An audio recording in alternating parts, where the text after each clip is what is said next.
Hello class, welcome back बच्चों। तो प्यारे बच्चों, स्टार्ट करते हैं नया लेक्चर। बेटा, लास्ट लेक्चर में ना हम सर्विसेज ऑफ होलसेलर पढ़ रहे थे टू द मैन्युफैक्चरर। आज बेटा सर्विसेज ऑफ होलसेलर स्टार्ट करेंगे टू द रिटेलर्स। सब सामने देख रहे हैं, फोन छोड़ दें भाई। बाबू, services of wholesaler to the retailer पढ़नी है। कल हमने बात कर ली थी बेटा, मैन्युफैक्चरर गुड्स बेचता है होलसेलर को, होलसेलर गुड्स बेचता है रिटेलर को, और रिटेलर गुड्स बेचता है कंज्यूमर को। तो बेटा होलसेलर टच में होता है दो लोगों के, एक मैन्युफैक्चरर और एक रिटेलर। इसलिए बेटा पहले हमने होलसेलर की सर्विसेज पढ़ी मैन्युफैक्चरर के लिए, आज पढ़ने जा रहे हैं टू द रिटेलर।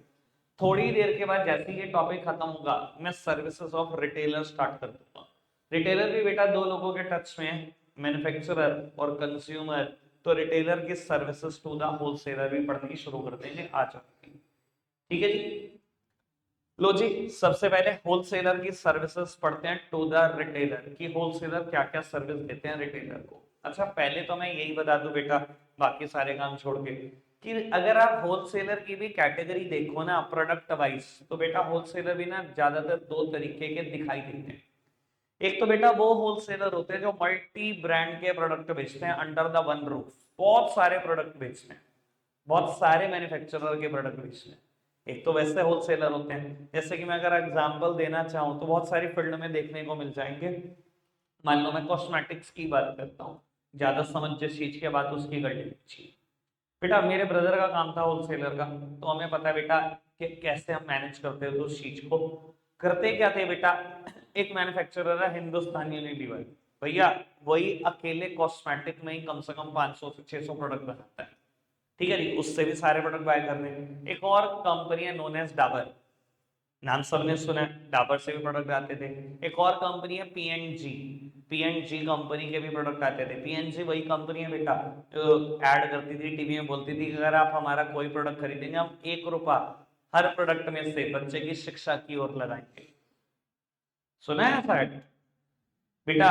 पीएनजी और आयूर, बहुत सारे मैन्युफैक्चरर हैं जो कॉस्मेटिक बनाते हैं। बेटा हम सारे मैन्युफैक्चरर, सारे प्रोड्यूसर का सामान बाय करते थे। ठीक है जी। अब अगर प्रैक्टिकली समझा जाए तो ये मल्टी ब्रांड प्रोडक्ट बेचने हैं, मल्टी ब्रांड के पता नहीं कितने ब्रांड के हम प्रोडक्ट बेचते हैं। एक तो ऐसे होलसेलर है बेटा, कई होलसेलर आपको ऐसे भी दिख जाएंगे सिर्फ एक ही ब्रांड का प्रोडक्ट बेचते हैं। ऐसे भी तो बहुत सारे होलसेलर होते हैं एक ही ब्रांड का प्रोडक्ट बेचते हैं। जैसे कि बेटा ये शायद एग्जांपल आपको इलेक्ट्रॉनिक्स में दिख जाए, इलेक्ट्रिकल गुड्स में दिख जाए। जैसे कि बेटा किसी के पास हैवेल्स की एजेंसी है, सारा सामान हैवेल्स का मिलेगा, कोई दूसरा ब्रांड नहीं है, दूसरा ब्रांड एक भी नहीं है। तो ऐसे भी तो होलसेलर होते हैं। यानी कि ये तो बात समझ में आ रही होगी कि होलसेलर दो तरीके के होते हैं, एक वो जो बहुत सारे ब्रांड का प्रोडक्ट बेचते हैं, एक वो बेटा जो एक ही ब्रांड का प्रोडक्ट बेच के बैठे हैं क्योंकि उनके पास डिस्ट्रीब्यूटरशिप है बेटा उसकी। ये बात समझ में आई? अब शुरू करूं बेटा service of wholesaler to the retailer, क्योंकि मैंने इन दोनों के एग्जांपल देने, वहां मिक्स मत करना है इनको। बेटा क्या होलसेलर सर्विसेज देते हैं रिटेलर को? पहला है अवेलेबिलिटी ऑफ गुड्स। बेटा अगर आप ऐसे होलसेलर पे जाओ जो मल्टी ब्रांड प्रोडक्ट बेचता है, ऐसे होलसेलर पे जाने का रिटेलर को एक फायदा होता है कि वो बेटा अंडर वन रूफ सारे प्रोड्यूसर, सारे मैन्युफैक्चरर के गुड्स बाय कर लेगा। उसे बेटा धक्के खाने की जरूरत नहीं है अलग अलग प्रोड्यूसर के पास। एक दुकान पर जाओ, सारे ब्रांड के प्रोडक्ट मिल गए, छुट्टी, एक ही बारी में छुट्टी सारे काम की। यही है बेटा अवेलेबिलिटी ऑफ गुड्स। कोई दिक्कत कोई परेशानी तो नहीं, सिंपल सी बात। वो पढ़ देता हूं आपके लिए। कहते हैं retailer have to maintain adequate stock of varied commodities so that they can offer variety to their customer. वो कहते हैं रिटेलर को बहुत सारी वैरायटी का सामान रखना होता है। देखो retailer is famous for the variety not for the quantity. अगर आप उसको कह दोगे ना कि फॉग डिओड्रेंट है, जी बिल्कुल बोलेगा है। आपने पूछ लिया ना कलर, तो सारे कलर गिनवा देगा। आपने कह दिया ना ब्लैक के 2 पीस चाहिए, तो शायद ब्लैक के 2 ना निकले। उसके पास क्वांटिटी नहीं होती लेकिन वैरायटी पूरी मेंटेन करता है रिटेलर, तो इसलिए फेमस होता है। कहते हैं अगर एक रिटेलर ने वैरायटी ऑफ कमोडिटी रखी है तभी बेटा वो वैरायटी ऑफर कर सकता है कस्टमर को, उसको तो वैरायटी चाहिए। कहते हैं the wholesaler makes the product of various manufacturer readily available to the retailer. बहुत सारे होलसेलर ऐसे हैं बेटा जो बहुत सारे प्रोड्यूसर, बहुत सारे मैन्युफैक्चरर का सामान रिटेलर को दे पाते हैं अंडर वन रूफ। कहते हैं this relieves the retailer of the work of collecting goods from several producer and keeping big inventory of the same. इसी वजह से बेटा थोड़ा सा रिलीफ लगता है रिटेलर को, ऐसे होलसेलर के पास जाओ अंडर वन रूफ सारा काम हो जाएगा, चलो जी मुझे कोई टेंशन नहीं। फिर समझ में आती है बात, अवेलेबिलिटी ऑफ गुड्स। आगे बढ़े बेटा, एक थर्ड हेडिंग पहले मैं करा दूं, ग्रांट ऑफ क्रेडिट। बात तो शायद पढ़ते ही समझ में आ गई होगी। मतलब होलसेलर की पोजीशन देखो कितनी खतरनाक है। मैन्युफैक्चरर से या तो नगद या एडवांस, मतलब एडवांस पैसा दो तो माल मिलेगा, या एडवांस नहीं भी दो तो नगद दो तो पैसा मिलेगा। और बेटा रिटेल बेटा होलसेलर की पोजीशन देखो, बस यार अब देखो डिस्टर्ब मत करो यार, मेरे को जितना मेरा टारगेट है वो करने दो। बाबू जब खुद खरीद रहे हैं तो नगद खरीद रहे हैं या एडवांस देके खरीद रहे हैं? कल हम बात कर रहे थे बेटा, मैंने हिंदुस्तान यूनिलीवर का एक बहुत बढ़िया एग्जांपल दिया था आपको कि 5-5 करोड़ रुपए एडवांस चले जाते हैं, उसके बाद 3-3 महीने लगते हैं माल आने में। याद है बात? और बेटा जब रिटेलर को बेच रहे हैं तो उधार बेच रहे हैं। मतलब पोजीशन देखो उसकी कितनी खतरनाक है। रिटेलर को सर्विस देने के लिए उधार पे देता है और मैन्युफैक्चरर्स को बेटा एक बहुत बढ़िया सर्विस देता है कि उससे नगद खरीद लेता है। तो बेटा ये है ग्रांट ऑफ क्रेडिट, इसमें और कोई खास खर्चा नहीं है, सिर्फ उधार की बात ही लिखी हुई है। बढ़ाए बात को आगे, जिस पे टाइम खर्चना है मैं खुद खर्च दूंगा, कल मैंने बहुत टाइम खर्चा है कहीं चीजों पर बेटा। उसके बाद last point is risk sharing. बेटा अगर एक होलसेलर के एंगल से बात को सोचा जाए, खुद तो खरीद लिया बल्क क्वांटिटी में गुड्स मैन्युफैक्चरर से, और इवन ऑफ सीजन में डिलीवरी लेकर बैठ गए गुड्स की। मतलब अगर आप थर्मल बेचते हो तो जुलाई में प्रोडक्ट की डिलीवरी लेकर बैठ गए हो, कब नवंबर आएगा कब दिसंबर आएगा, सारे रिस्क आप ले रहे थे बेटा। सेम वे ये रिस्क आप रिटेलर पे भी पास ऑन नहीं कर रहे, सारा रिस्क अपने पास ही रख दिया। आप रिटेलर को क्या कहते हो कि मैं throughout the year product दे सकता हूँ, थ्रू आउट द ईयर। आपको थर्मल जून में भी चाहिए मैं तब भी दे दूंगा, आप मुझसे बहुत बल्क में मत खरीदो, थोड़ी थोड़ी क्वांटिटी खरीद लो। आप क्यों रिस्क लेता हूं, मैं तो ले ही रहा हूं। तो बेटा आप रिटेलर को रिस्क नहीं लेने देते, ना ही उसके पास कोई बहुत बड़ा स्टोरेज स्पेस होता है रिटेलर के पास कि वो आपसे बहुत बल्क क्वांटिटी खरीद ले, और ना ही बेटा आप उसको ये सजेस्ट करते हो कि मुझसे बहुत बल्क में खरीदो, क्योंकि आप उसे कहते हो मैं मेरे pass through out the year product है, मैं तो रिस्क ले रहा हूँ, आप क्यों ले रहे हो? स्मॉल स्मॉल क्वांटिटी में खरीदो, बिक जाए दोबारा ले जाओ, स्मॉल क्वांटिटी में खरीदो, बिक जाए दोबारा ले जाओ। तो बेटा आप रिटेलर को सर्विस दे रहे हो कि रिस्क रिटेलर नहीं ले रहा, अल्टीमेटली रिटेलर के हिस्से का भी रिस्क आपका। मैन्युफैक्चरर ने तो अपना रिस्क पास ऑन कर दिया होलसेलर पे, होलसेलर बेटा अपना रिस्क पास ऑन नहीं कर पाता रिटेलर पे, सारा रिस्क होलसेलर के पास खुद ही रह जाता। ठीक है जी, पढ़ते हैं बेटा एक बार रिस्क शेयरिंग हेडिंग। कहता था होलसेलर परचेज इन बल्क, भाई चुप हो गया तू? The wholesaler purchase in bulk and sell in relatively small quantities to the retailer। ऐसे ही करता है सिर्फ, खुद तो बहुत बड़ी क्वांटिटी बल्क में खरीद ली, जब बेचने लगा तो रिटेलर को कम कम बेचा, और रिटेलर बेटा बहुत ज्यादा क्वांटिटी खरीद भी नहीं सकते। कहता है being able to purchase merchandise in smaller quantities, retailer are in a position to avoid the risk of storage, pilferage, obsolescence, reduction in price and demand fluctuation in respect of larger quantity of goods that they would have to purchase in case of service of wholesaler are not available। कहते हैं क्योंकि आप small quantity में goods खरीदते हो तो आप तो कोई रिस्क ले नहीं रहे। देखो अगर प्राइस फ्लक्चुएट कर जाए, ऐसा रिस्क आपके पास है क्या? दो क्वांटिटी है दुकान पे, प्राइस फ्लक्चुएट भी कर गया तो आपको कौन सा फर्क पड़ जाएगा? ठीक है जी, अगर गुड्स आउट ऑफ फैशन हो जाए आपको क्या फर्क पड़ रहा, दो ही तो क्वांटिटी है दुकान पे, क्या होगा? आउट ऑफ फैशन हो गया, 2 प्रोडक्ट का लॉस हो जाएगा। चोरी चकारी हो जाए, अरे दो ही तो क्वांटिटी है, दो ही तोड़ जाएंगी। कह रहा है अगर होलसेलर सर्विस ना देता तो क्या होता आपका? तो आपको भी बल्क में खरीदना पड़ता। ये सारी दिक्कतें आपके साथ भी आती, ये सारी दिक्कतें आपकी सहन कौन करता है? ये होलसेलर सहन कर लेता है। अब सोचो इतनी क्वांटिटी होलसेलर के गोडाउन में बढ़ी, अगर प्राइस फ्लक्चुएट कर जाए तो उसकी जान निकल जाए, अगर फैशन आउट हो जाए तो जान निकल जाए। ठीक है ना जी, बात समझ में आई? आगे बढ़ सकते हैं। मैंने 3 बातें करा दी बेटा, risk sharing, grant of credit और अवेलेबिलिटी ऑफ गुड्स। ठीक है, अब बचती हैं 2 बातें बेटा। सबसे पहले स्पेशलाइज्ड नॉलेज। बेटा यहां पर मैं उन होलसेलर की बात कर रहा हूं जो एक ही ब्रांड का प्रोडक्ट बेचते हैं। अच्छा, जो एक ही ब्रांड का प्रोडक्ट बेचते हैं वो बहुत एक्सपर्ट हो जाते हैं बेटा उस ब्रांड के बारे में, लगभग सब जानते होते हैं। बेटा अगर आप डिस्ट्रीब्यूटर हो सहारनपुर सिटी में हैवेल्स के, तो बेटा कंपनी सबसे पहले कोई भी चीज शेयर करेगी आपके साथ ही शेयर करेगी। मैं कहूं अगर आप सैमसंग फोन्स के डिस्ट्रीब्यूटर हो सहारनपुर सिटी में, सबसे पहले सैमसंग का नया कौन सा फोन आ रहा है उसकी इंफॉर्मेशन आपके पास होगी, डमी उसकी आपके पास होगी, डेमो सेट सबसे पहले आपके पास होंगे और किसी के पास नहीं होंगे। मानते हो बात? तो बेटा बोलते हैं जो होलसेलर एक स्पेशलाइज्ड लाइन में एक्सपर्ट होते हैं, उनके पास ना उस प्रोडक्ट से रिलेटेड स्पेशलाइज्ड नॉलेज होती है और वो ये नॉलेज पास ऑन करते हैं टू द डिफरेंट रिटेलर। अगर मैं कहूं बेटा आप हैवेल्स के फैन के डिस्ट्रीब्यूटर हो सहारनपुर सिटी के, और आपके पास कोई रिटेलर आया जी 2 बंके दे दो, तो आप उसको बताओगे एक नया फैन आ रहा है, आपके पास नहीं होगी इन्फॉर्मेशन लेकिन मैं बता रहा हूँ एक नया फैन आ रहा है, स्मार्ट फैन है, ऐसे ऐसे करके प्राइस है, ये डमी है, देखो मेरे पास आया हुआ है, ये इसका रिमोट है, देखने में ऐसी ऐसी सारी बातें। दोगे ना स्पेशलाइज नॉलेज रिटेलर को, क्योंकि वो आप ही के पास है, एक्सक्लूसिवली वो इन्फॉर्मेशन आपके पास।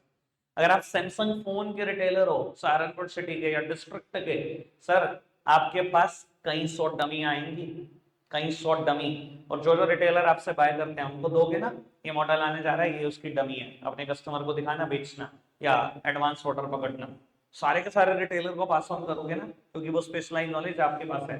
बताओगे ये फोन किस फीचर के साथ आ रहा है, सब बताओगे, कैमरे के कितने मेगापिक्सल हैं, कितने कैमरा है, बैक कैमरा कितने मेगापिक्सल, फ्रंट कितना, रैम कितना, स्टोरेज कितनी, सब कुछ बताओगे ना। तो समझ में आ रहा है, जो होलसेलर एक स्पेशलाइज्ड लाइन में एक्सपर्ट होते हैं उनके पास बेटा उस प्रोडक्ट से रिलेटेड बहुत ही स्पेशलाइज्ड नॉलेज होती है जो किसी के पास नहीं होती। क्लियर बात? बात समझ में आती है? चलो चलिए बेटा पढ़ते हैं स्पेशलाइज्ड नॉलेज वाली बात। कहता है the wholesaler specialise in one line of product, know the pulse of market, they pass on the benefit of their specialized knowledge to the retailer, they inform the retailer about the new product, their uses, quality, price, etc. They may also advise them on the decor of retail outlet, allocation of shelf space, demonstration of certain product, blah blah blah। बाबू इनकी भी बात कर देता हूँ। देखो जो specialised line में expert होते हैं ना, वो ये भी बताते हैं रिटेलर को कैसे आपको अपनी दुकान पे शेल्फ स्पेस को एलोकेट करना है, और आपने एक्चुअली में ऐसी चीजें देखी हैं, वो अभी क्लिक नहीं कर रही। कई बार देखा किसी कन्फेक्शनरी शॉप पर गए, एक शेल्फ है पर्टिकुलर, उसमें सिर्फ नेस्ले की मैगी रखी हुई है, एक शेल्फ में सिर्फ मैगी रखी हुई है। ये देखा कि नहीं देखा? डेयरी मिल्क का फ्रिज देखा है कैसे चॉकलेट सजा के रखी हुई है? आपको क्या लगता है ये चीज बस ऐसे ही है, बाय चांस हुई है? ये बहुत प्लान तरीके से हुई है। जब ऐसे चीजें सिस्टमैटिक लगी होती है ना बेटा, हमारा सबकॉन्शियस माइंड इन चीजों को बहुत अच्छे से नोटिस करता है। ये सब होलसेलर ही बताते हैं टेलर को कि ये करो। ठीक है ना बेटा, बात समझ में आई बात? बाबू इसके अलावा जो होलसेलर एक स्पेशलाइज्ड लाइन में एक्सपर्ट है, वो बेटा आपको कहीं ना कहीं मार्केटिंग सपोर्ट भी देते हैं, रिटेलर को मार्केटिंग सपोर्ट भी देते हैं। कैसे? मैं थोड़ा सा आइडिया देता हूँ। हैवेल्स फैन के आप डिस्ट्रीब्यूटर हो, ठीक है, सहारनपुर डिस्ट्रिक्ट के, आपने सहारनपुर डिस्ट्रिक्ट में ना टोटल 10-15 फ्लेक्स बोर्ड लगवा दिए अलग अलग लोकेशन पर। लेट्स सपोज नोवेस्ट कैंप, कोट रोड, पेरीबाग, ज्वालानगर, करते करते पूरा शहर कवर करके आप 15-20 बोर्ड लगा दिए। आप क्या करते हो बेटा, अपने फ्लेक्स बोर्ड में मेंशन करते हो कि फला फला एक नया फैन आ रहा है, उसकी पिक्चर है, उसके सारे फीचर है, और मेंशन कर देते हो different addresses where you can buy the product. और जरूरी नहीं है उसमें आपका खुद का एड्रेस भी हो, आप अपने रिटेलर्स को प्रेफरेंस देते हो। जैसे कि नुमेश के में बोर्ड लगाया, नुमेश के में आपका कौन माल बेचता है उसका एड्रेस लिख दिया, मेरी बाग में जो माल बेचता है उसका एड्रेस लिख दिया, ज्वालानगर में जो माल बेचता है उसका एड्रेस लिख दिया, कोट रोड में जो माल बेचता है उसका एड्रेस लिख दिया। सर आपने मार्केटिंग सपोर्ट दिया अपने रिटेलर को, अब जो भी कस्टमर देखेगा उनसे बाय कर लेगा, इसमें आपको भी पछतावे की कोई टेंशन नहीं। क्यों? क्योंकि बेटा अगर कस्टमर ने नोवेस्क में बैठे हुए एक रिटेलर से सामान बाय कर लिया, अल्टीमेटली वो किससे खरीदता है? वो तो आपसे ही खरीदता है, इनडायरेक्टली माल तो आप ही का बिका। तो कहीं ना कहीं बेटा होलसेलर मार्केटिंग सपोर्ट भी देते हैं रिटेलर को। समझ में आ रही है बेटा बात? कोई दिक्कत कोई परेशानी तो नहीं? हमेशा ध्यान रख लेना, जब भी इस टॉपिक को पढ़ना शुरू करोगे पहले उस होलसेलर के बारे में सोचना जो मल्टी ब्रांड प्रोडक्ट बेचता है, उससे आपकी फर्स्ट हेडिंग कवर होगी।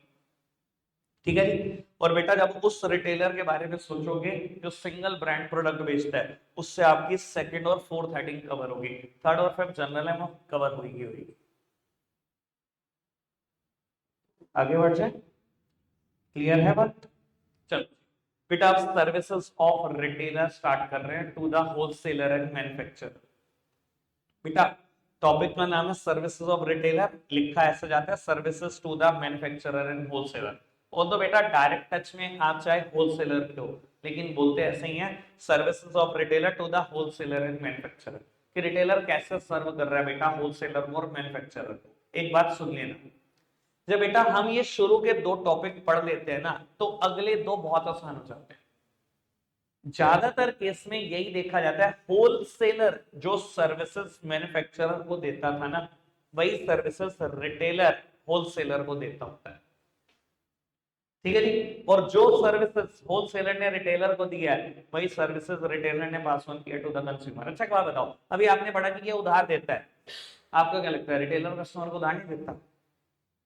मिलता नहीं है आपको उधार? अच्छा एक बात बताओ, ये एक्सपर्ट एडवाइस देता है, जसप्रीत सुरभि पिटाई हो जाएगी अब बाबू। अभी हमने पढ़ा कि ये स्पेशलाइज्ड नॉलेज देता है, पढ़ा ना, स्पेशलाइज्ड नॉलेज देता है कि ये अगर एक फील्ड में एक्सपर्ट है उसको सब पता होता है, नया कौन सा प्रोडक्ट आने वाला है, उसका डेमो क्या है, फीचर क्या है, सब कुछ बताता है। सर आपको क्या लगता है रिटेलर ये बातें नहीं बताता कंज्यूमर को? बात समझ में आ रही है ना? क्लियर है ना बेटा बात? तो अभी मैं बता रहा हूं, कल जो हमने टॉपिक पढ़ा था काफी कुछ रिपीट होने वाला है इससे, काफी कुछ रिपीट। ठीक है, करें फटाफट से स्टार्ट और वाइंड अप। बेटा बहुत जल्दी वाइंड अप कर लेंगे इसको, मुझे लगता है अगले शायद 10 मिनट के अंदर अंदर ही ना वाइंड अप कर लेंगे। बाबू services to the manufacturer and wholesaler. बाबू रिटेलर की सर्विसेज पढ़ने जा रहे हैं। सबसे पहली काम की service help in distribution of goods. बेटा कल शायद इसका नाम था मार्केटिंग सपोर्ट। बेटा कहता है help in distribution of goods. एक बात बताओ, ये रिटेलर ही तो सर्विस दे रहा है होलसेलर और मैन्युफैक्चरर को। बेटा मैन्युफैक्चरर को जिम्मेदारी ये दी गई है कि आप सिर्फ गुड्स प्रोड्यूस करो, बाकी सब भूल जाओ, आपके गुड्स को घर घर पहुंचाने की जिम्मेदारी मेरी। बेटा retailers are scattered over a wide geographical area. Retailer बिखरे पड़े हैं बहुत बड़े एरिया में इंडिया के, हर गली मोहल्ले में एक रिटेलर बैठा हुआ है, हर गली में एक दुकान है बेटा, कितने बड़े एरिया तक फैले हुए हैं। अब मैन्युफैक्चरर गुड्स बनाता है, इसको जिम्मेदारी सिर्फ एक दिया, आप गुड्स प्रोड्यूस करो, घर तक डिस्ट्रीब्यूट करने की जिम्मेदारी हमारी है। ये बेटा हर गली मोहल्ले से बैठे हुए रिटेलर उस सामान को खरीदते हैं और बेटा हर घर तक पहुंचा देते हैं। आप सोचो बेटा, ब्रेड ना घर से बाहर निकलते ही 100 मीटर कोई भी नहीं टापता होगा आप में से, 100 मीटर भी नहीं चलता, ब्रेड होती है। जैम चाहिए जैम है, सॉस चाहिए सॉस है। यार सोचो तो सही कितना बड़ा नेटवर्क है इनका। जो मैं बात बोल रहा हूँ बिल्कुल फैक्चुअल बात बोल रहा हूँ, ऐसा ही है। अब देखो ना, हम कितने सारे अलग अलग मोहल्लों में रहते हैं, तब भी रिटेलर्स का नेटवर्क देखो। तो बेटा रिटेलर इतने बड़े एरिया पे फैले हुए हैं कि वो घर घर तक गुड्स पहुंचा सकते हैं, कोई भी गुड्स, ये पावर है उनकी। समझ आई बात? आगे बढ़ जाए, चलो चलो। बेटा एक बार फर्स्ट हेडिंग आप पढ़ना फटाफट से।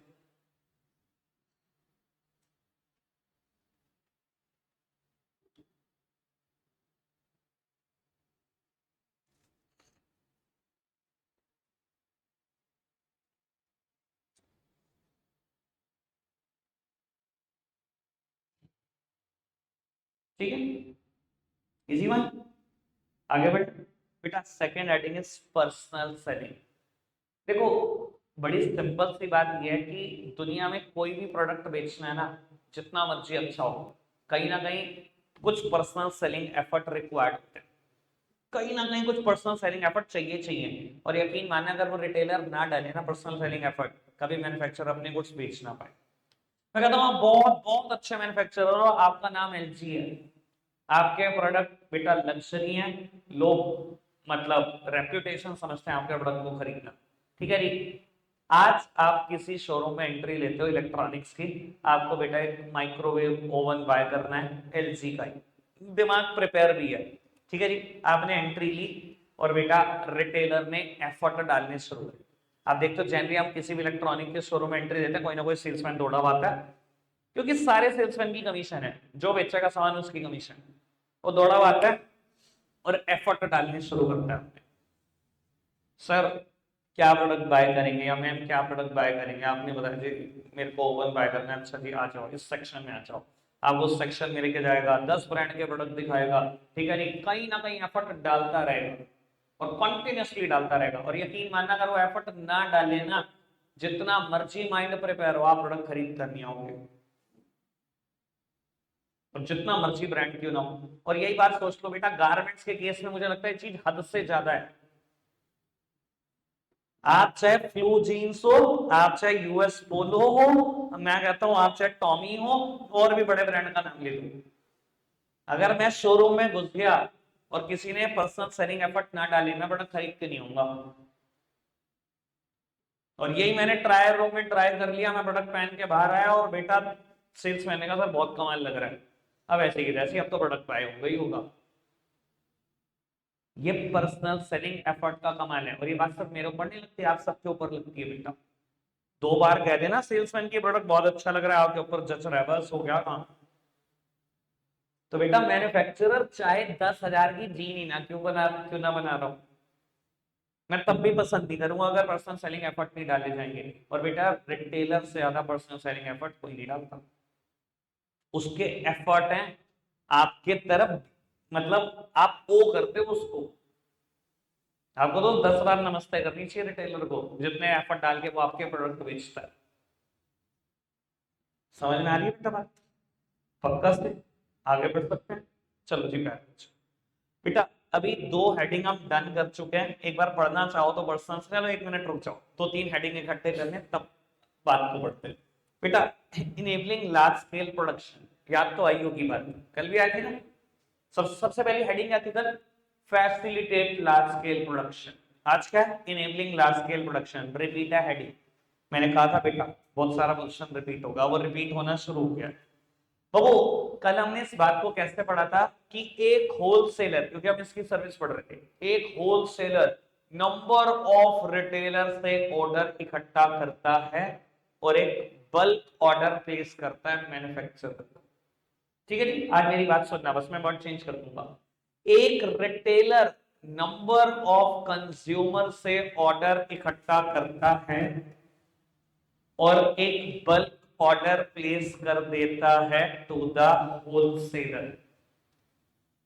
बेटा जैसे रिटेलर के टच में कई 100 कंज्यूमर हो सकते हैं, इनसे छोटे छोटे ऑर्डर लिए और एक बल्क ऑर्डर दिया होलसेलर को। होलसेलर के टच में ऐसे कई 100 रिटेलर हो सकते हैं, इनसे छोटे छोटे ऑर्डर लिए और एक बल्क ऑर्डर दिया मैन्युफैक्चरर को। मैन्युफैक्चरर के टच में ऐसे कई 100 होलसेलर हो सकते हैं।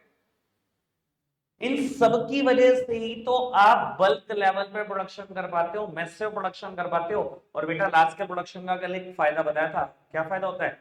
इकोनॉमीज ऑफ स्केल, आपकी पर यूनिट कॉस्ट कम आने लगती है। याद आ रहा है? एक कार बेचने की कॉस्ट और 20,000 कार बेचने की कॉस्ट कितना फर्क आ जाएगा। और अगर अब कल वाली बात डाइजेस्ट होगी तो उसका ही हल्का सा लेवल एनहांस करके बोल दो ऐसा क्यों होता है, क्योंकि बेटा fixed cost remains the fixed. 5 crore रुपए इंजीनियर को जाने फिक्स्ड कॉस्ट है, एक बना लू चाहे 20,000 बना लू, वो 5,000 करोड़ ही रहेंगे, या आपको सॉरी 5 करोड़ ही रहेंगे। इसकी वजह से सब कुछ होता है। तो बेटा इकोनॉमिक्स ऑफ स्केल का फायदा मिलेगा ही मिलेगा अगर आप मैसिव स्केल पे प्रोडक्शन करेंगे तो। क्लियर है बात? इनेबलिंग लार्ज स्केल प्रोडक्शन बात क्लियर है बाबू? आगे बढ़ जाते हैं। ये हेडिंग मेरे हिसाब से सिर्फ रिपीट थी, मैंने तो बस कंफर्म किया आपको। आगे बढ़ते हैं जी। कहता है कलेक्टिंग मार्केट इन्फो। बाबू कल इस हेडिंग का नाम था एक्सपर्ट एडवाइस कि होलसेलर। कल मैं क्या बोल रहा था, ये देखो, कल मैं बोल रहा था बेटा होलसेलर एक्सपर्ट एडवाइस, मार्केट की सारी एडवाइस पास ऑन करता है मैन्युफैक्चरर को। और इसको ये एडवाइस कौन देता है? रिटेलर। और रिटेलर को एडवाइस कौन देता है? कस्टमर। यही तो बात कर रहे थे, आज भी वही बात है। कलेक्टिंग मार्केट इन्फो, कहता है रिटेलर ही आपको मार्केट इंफॉर्मेशन कलेक्ट करके पास ऑन करता है। बेटा ये डायरेक्ट टच में कंज्यूमर के, कंज्यूमर से सब बताता है, रिटेलर ही बताता है मैन्युफैक्चरर को आपका प्रोडक्ट पसंद भी आ रहा है कस्टमर को नहीं, कितनी तेजी से बिक रहा है आपका प्रोडक्ट, कॉम्पिटिटर आपसे अच्छा बना रहे हैं खराब बना रहे हैं, कस्टमर का टेस्ट एंड प्रेफरेंसेस क्या है, कस्टमर और क्या चाहता है आपसे। क्योंकि भैया ये डायरेक्ट टच में है कंज्यूमर के। कंज्यूमर तो सब कुछ बोल के आता है, सब कुछ गा के आता है। कई बार ऐसा ही होता है ना, कन्फेक्शनरी शॉप है, हम वहीं से कोई पैकेट फाड़ते हैं, वहीं खड़े होकर खाने लगते हैं और वहीं रिस्पॉन्स भी दे देते हैं। यार इंडिया में लोग ना महाज्ञानी महापंडित है, बिना कुछ लोग राय भी नहीं मांगते, हम सबसे पहले राय देते हैं। तो हम राय भी दे देते हैं, अरे क्या बनाया कंपनी ने गंद। और कई बार हम वही बड़ा खा के, अरे क्या बना दिया भैया, मचा ही आ गया बड़ा खा के। तो हमने तो बिना मांगे एडवाइस देनी है, ठीक है ना। मेरे एक नोन है, वो हमेशा ही कहते हैं इंडिया में लोग महाज्ञानी महापंडित है भाई, सबको ज्ञान देना है दूसरे को। तो यही हाल है, कस्टमर ने तो ज्ञान देना ही देना है रिटेलर को। क्लियर बाबू? कल वाली दो हेडिंग अब रिपीट भी हो गई। अब एक काम करो ये पहले ये दो हेडिंग कंफर्म करो फटाफट से, जल्दी से, स्पीड बढ़ाकर। सात्विक,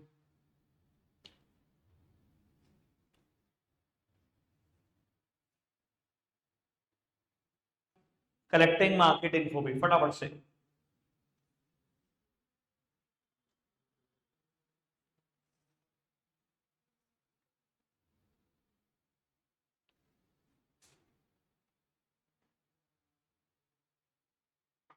क्लियर है बात? बेटा शायद ये लास्ट हेडिंग है, हेल्प इन प्रमोशन। यस, बस यही करेंगे आज, इसको करके वाइंड अप करते हैं। हेडिंग का नाम है हेल्प इन प्रमोशन। देखो, from time to time manufacturer बेटा बहुत सारे प्रमोशनल एक्टिविटी, बहुत सारे प्रमोशनल कॉन्टेस्ट ऑर्गेनाइज करता है। अगर बेटा इन एक्टिविटीज में रिटेलर पार्टिसिपेट ना करे ना, भाई साहब सामने देखो थोड़ी देर के लिए। अब वो मैं बोल रहा था from time to time manufacturer बहुत सारे प्रमोशनल कॉन्टेस्ट ऑर्गेनाइज करता है, और अगर बेटा रिटेलर इसमें पार्टिसिपेट नहीं करेगा ना, तो बैंड बच जाएगी मैन्युफैक्चरर की, प्रोडक्ट बेच के दिखा दे। एक एग्जांपल देता हूँ बेटा, आई एम श्योर आपने सबने ना एक पफ जरूर खाया होगा या नाम सुना होगा, फन पॉप, फन फ्लिप्स करके बेटा एक पफ आता है मार्केट में, ठीक है। और बेटा उसके अंदर से बेटा एक कूपन टोकन कह लो बेटा निकला करता है, ठीक ठीक है जी। और उसमें कहीं ना कहीं पॉइंट होते थे, 1.2.5 पॉइंट ब्ला ब्ला ब्ला, ठीक है जी। और बेटा अगर मैं उस टोकन को पीछे पलट के देखूं तो लिखा होता था कि अगर 100 पॉइंट कलेक्ट कर लूंगा तो ये मिल जाएगा, 200 इकट्ठे कर दूंगा तो एक क्रिकेट बैट मिल जाएगा, 500 इकट्ठे कर लूंगा तो एक वीडियो गेम मिल जाएगी, ब्ला ब्ला ब्ला, पता नहीं क्या क्या लिखा होता है, ठीक है जी, जो भी लिखा होता है। अच्छा क्या बताओ, मान लो आपने 500 इकट्ठे कर लिए और आप रिटेलर की दुकान पे पहुंच गए थी, वीडियो गेम चाहिए, और रिटेलर ने क्या करा, आपसे 500 रुपए में एडजस्टमेंट, कुछ नहीं है ये, तब बेकार। मुझे बताओ बच्चे प्रोडक्ट खा क्यों रहे? एक्चुअली में पफ बहुत अच्छा लगता है, किंडर जॉय क्यों खा रहे हैं आपको क्या लगता है? कंपनी बर्बाद करनी, मैंने कसम खाई हुई है। किंडर जॉय क्यों खा रहे हैं बच्चे? अच्छा लगता है खाने में। अरे भैया वो जो टॉयज है ना, वो जो टॉयज की कहानी है, सारी कहानी वहीं अटकी हुई है बच्चों की। मानते हैं सब इस बात को? अच्छा अगर रिटेलर इस प्रमोशनल एक्टिविटी में पार्टिसिपेट ना करे, जो मैं बात बोल रहा हूँ वही करे, उसने उसे 500 कूपन दिए, उसको डस्टबिन में देगा, कुछ नहीं है बेकार, कुछ नहीं देता मैन्युफैक्चरर ऐसे, क्या होगा? कल से प्रोडक्ट बिकना बंद हो जाएगा, कल से प्रोडक्ट ही बिकना बंद हो जाएगा। तो वो यही समझाने की कोशिश कर रहा है कि आपके प्रोडक्ट को बहुत हद तक प्रमोट करने में रिटेलर का बहुत सही हो गया। आप जितने कॉन्टेस्ट निकालते हो ना, अल्टीमेटली सारे कॉन्टेस्ट को फुलफिल तो बेटा रिटेलर ही करवाता है। सिरे चढ़ाने का काम तो रिटेलर का ही है। अगर रिटेलर पार्टिसिपेशन बंद कर देना उसमें, प्रोडक्ट नहीं मिल सकता। कैसे हैंडल करता है रिटेलर आपको पता ही ये सब चीजें। ठीक है बेटा बात। बस आज का मुद्दा इतना सा था, बस पढ़ रहा हूं मैं इसको। कहता है from time to time manufacturer and distributor have to carry on various promotional activity in order to increase the sale of their product. For example, they have to advertise their product, offer short-term incentive in form of coupons, free gifts, sale contest, and so on. कहता है retailer participates in these activity in various way and thereby help in promoting the sale of the product. जो सारे contest आप चला रहे हो retailer की वजह से ही है बेटा। क्लियर बात। अभी बेटा एक मुद्दा मेरे पास बचता है, नेक्स्ट लेक्चर में डिस्कस करेंगे। आज के लिए इतना ही है। Bye bye.